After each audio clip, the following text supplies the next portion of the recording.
Welcome back to our channel. Today we are going to have a look at Endgame number 80 and 81 from the book 100 Endgames You Must Know by Jesus Tilavila. So in this video we are going to have a look at 4 examples, and here in the first example we have white to move. And what is the white's best move here? It's f4, king e4, and then here what happens if white plays king f2 immediately? If they do, we know about key squares. White simply takes the opposition, and as you know, for the pawn on f5, the key squares are e3, f3 and g3.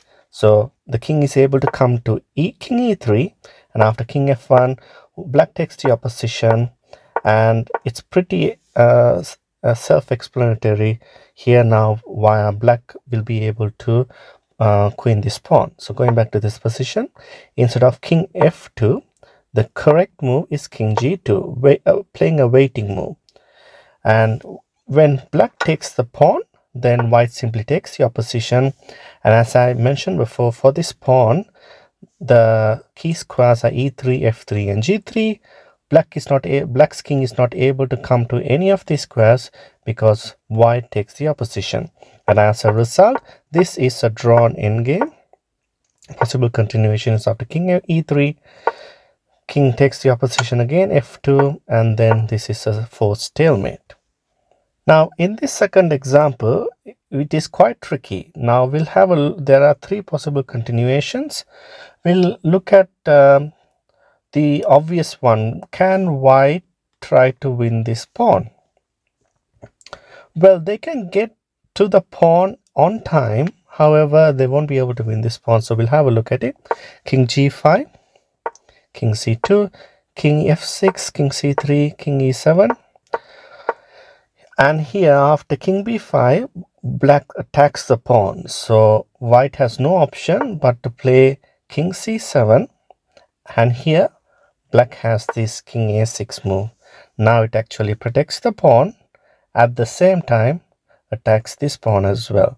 So white has to move away, and after king takes b6, this is a winning endgame. As you can see, the black king is shouldering white king, so white king is unable to literally come to b1, and this is a one endgame. So we'll go back to this position.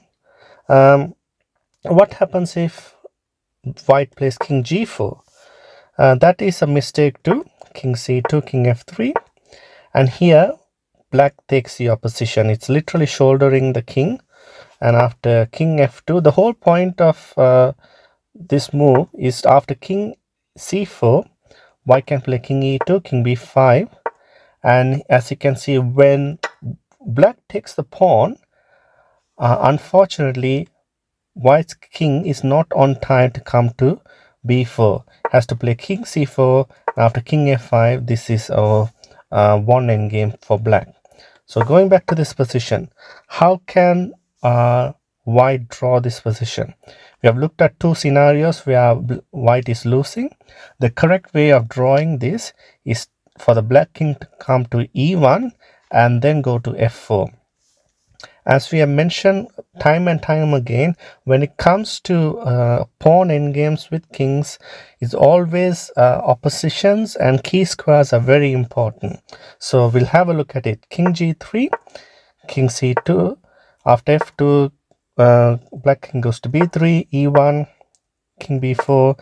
As you can see, literally it looks like white's king is following black's king.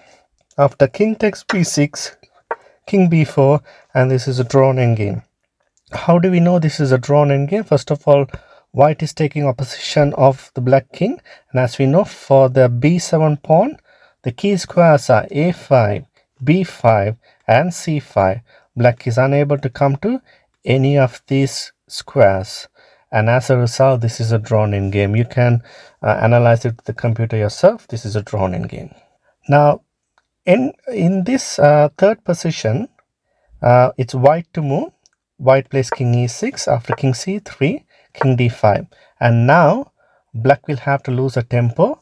regardless of what they play. So king d3, obviously, then here king c6, king b7, and after king b5, white takes the pawn, and as you can see, this pawn is about to be promoted.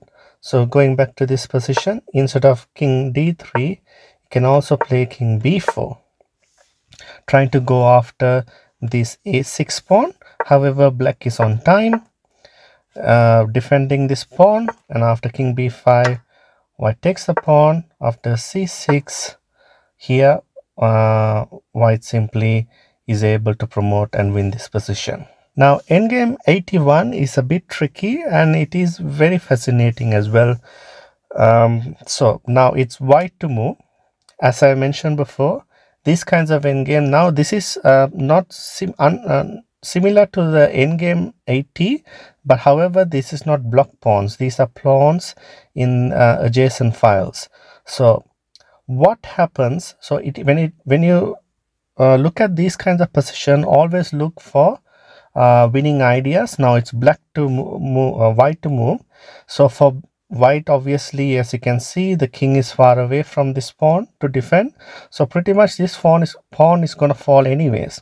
So for white to draw this position, what they have to think about is look at the pawn, black's pawn, and the key squares for this pawn. As you can see, when the pawn is on f6, the key squares are e4, f4, and g4, and the king is occupying one of these pawns squares. So now what happens if white plays king g2?